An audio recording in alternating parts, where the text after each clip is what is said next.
just left Wick in Caithness in the northeast of Scotland, and today we are making for Scrapster.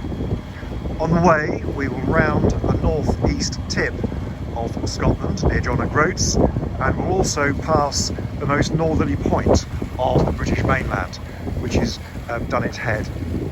There's Mike over there. We're motoring at the minute, there's very little wind. You may be able to sail a bit later, but this passage has some difficulties in it. The first we'll be approaching fairly soon, which is Duncansby Head, which has a tidal race.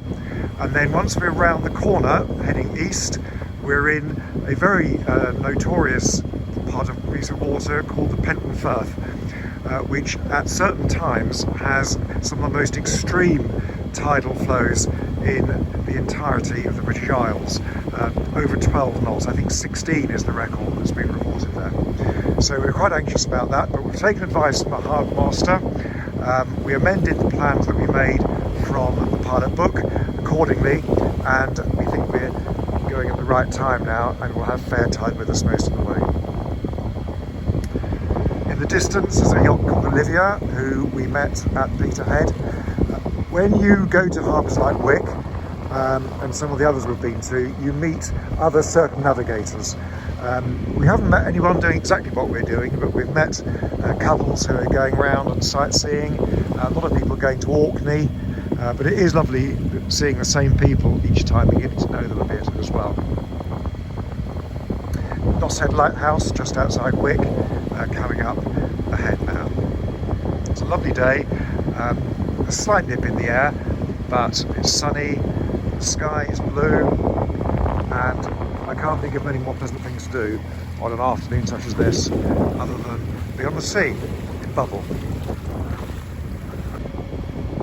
Passing close to Nos Head Lighthouse, the cliffs are clean underwater, which means they go straight down more or less, so we can go in quite close, probably closer than this even.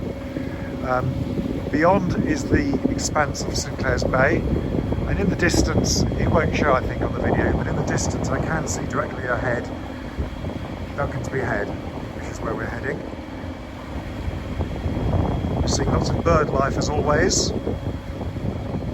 Slightly different compared with the really high cliffs. We're seeing fewer gannets, lots of guillemots, some spindly black shags, which I think live in the Orkneys and the Shetlands, and they come down here presumably to feed.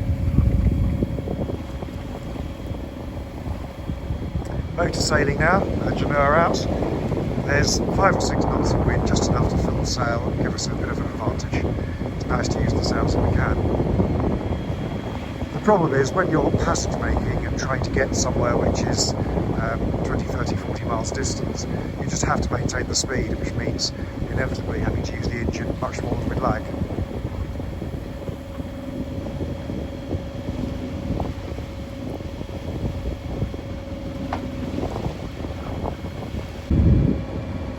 I've taken the genoa down now because the wind has dropped to 4 knots and it's not really doing anything. Ahead in the distance we have the nearest of the Orkney Islands, and slightly to starboard we have Stroma, a little island with 2 lighthouses on it. There's Mike.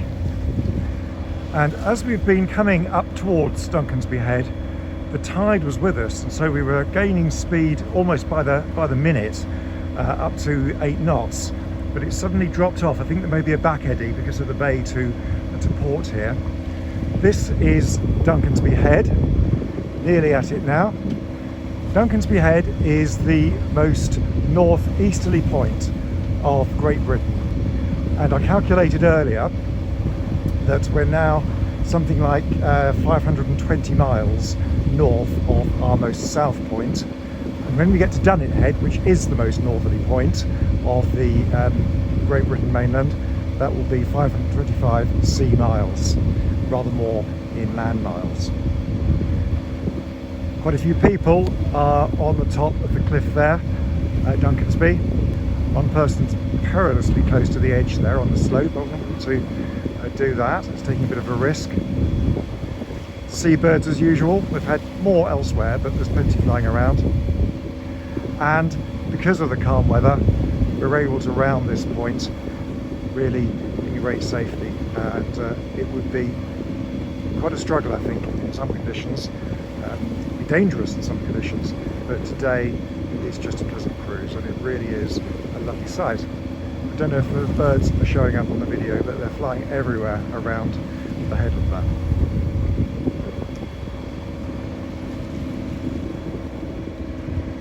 We decided not to go to the Orkneys.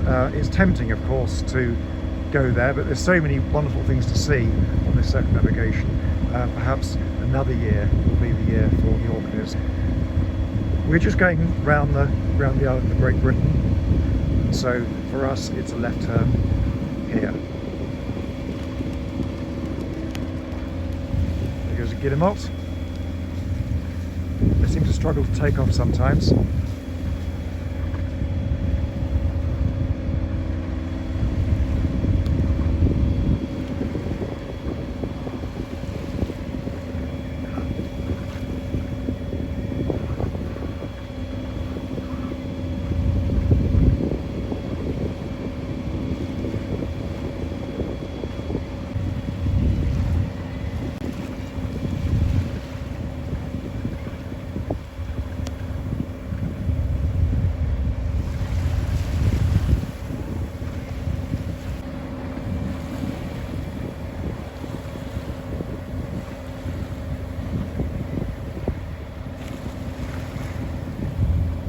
Standing here in this bright warm sun makes me think of when we were diagonally opposite here, passing Land's End a few weeks ago. It was pretty cold and windy then, so much more pleasant here. There's the man standing right on the edge still. And we're just about to turn the corner now, because over there is the low island of Skomer. And on the southern tip of Skomer there's a beacon, and we need to head for that, and that's the safe route through the Pentand Firth. We're now looking at the inner channel of the Pentand Firth, and I'm going to turn west now.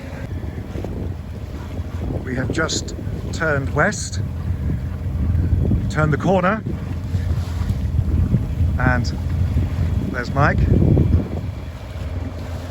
The island of Skomer straight ahead, heading at the beacon at the south tip, and the speed has now dramatically increased to 8.8 knots. The water speed is 6.9, the wind is 3, virtually nothing, but our speed over ground is 8.9 because of the effect of the tide.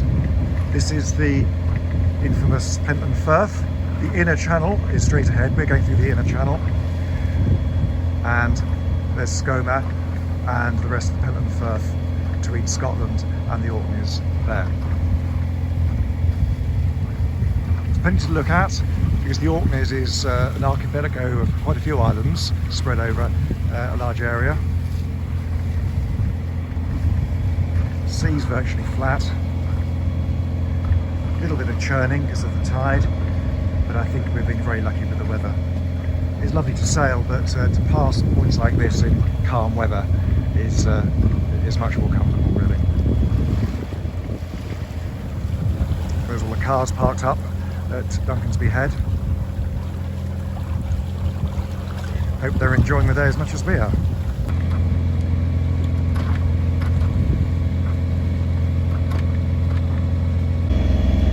So at the minute we're here, and we're heading towards the beacon, the south point of Stroma, and then we will bear away and pass close to this point here, St John's Point.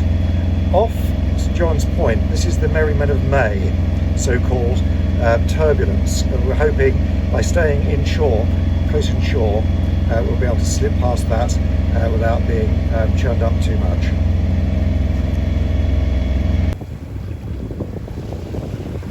So we see over to port a lot of cars parked. That is John O'Groats, with all the tourists there, very much part of the tourist trail. John O'Groats, of course, isn't the most northerly village in the country, nor is it the most northerly point. It's possibly the most northeasterly village, because of course Duncansby Head that we've just passed is the most northeasterly point of mainland Britain. The most northerly point is Dunnet Head, and that is in the distance, and we'll be passing that shortly. The sea is absolutely flat calm, apart from the whirlpools which come from the tide. We're doing 9.7 knots. We did our homework, we spoke to the harbour master, we come at the right time, which means we're getting a lot of advantage from the tide to cheer us on our way. We are heading for Scrabster, but we're enjoying it so much, the wonderful weather, the lift from the tide. We are considering going further on and perhaps anchoring somewhere, given that it's so calm today.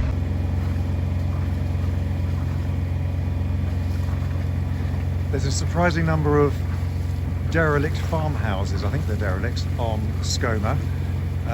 They seem to be very close together, given the size of the island and the amount of income that could have been raised from farming there in the past. I'm surprised there's so many. I don't think anyone lives there now.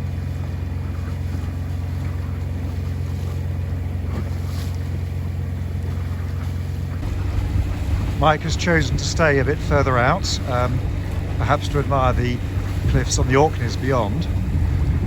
I've sailed a little closer, and here we have Dunnet Head, the lighthouse just disappearing from view at the top. And this is the most northerly point of our circumnavigation, and the alarm you can hear is the approach alarm telling me that we've reached our waypoint at Dunnet Head. Opening up ahead and to port is Sandside Bay with Scrabster Port nestling in it at the southwest point. We have decided, I think, to sail a bit further on. We're making good passage. I'm doing 9.6 knots at the minute because of the tide. It's a lovely day, wonderful day. Almost unbelievable, given that we're on the far north of Scotland. And we're going to make the most of it and go on further and anchor. So there we are. We've passed the most northerly point. We've also passed the most southerly, the most easterly. All that remains is the most westerly point, which is Ardnamurchan Point. Features in the shipping forecast, of course, and we'll get there at some point in a few weeks, I should think. Perhaps before that. We're going very well at the minute. It all depends on the weather, as always. The first suitable bay for an anchorage that we can see on the chart is this one coming up here. It's called Sand something Bay. I can't remember at the minute. And we're a mile off, and it's that moment where you wonder if it will be all right. Perhaps in a few minutes we'll be anchored up and it will be perfect and we'll get a meal on. Perhaps we'll get there and we'll be tossing and turning, it'll be horrible. But there is an anchorage marked on the chart, so people have been there before. Sandy beach by the look of it. Fingers crossed. Hopefully it will be a lovely peaceful anchorage for us. We've anchored in Sandside Bay. It's not totally without swell, I have to say, but the wind is forecast to drop overnight. Seems to be good holding. I think it's sand. I put full power on the engine and the anchor didn't move. It's a very remote location here, mountains in the background, and I think we'll be fine for the night. And we're another 8 or 9 miles further on than if we'd gone into Scrabster. And if we have to motor again tomorrow, 8 or 9 miles is a welcome advantage to have. Mike's not set his anchor yet. He had a problem with something. He's got that sorted now, so hopefully he'll be anchored up in a minute. We'll have a chat on the radio. So that was an adventurous day. Round Duncansby Head, round Dunnet Head, and well into our passage along the north coast of Scotland. I think it's time now to get the oven on and a beer open, and look forward to a hopefully peacefully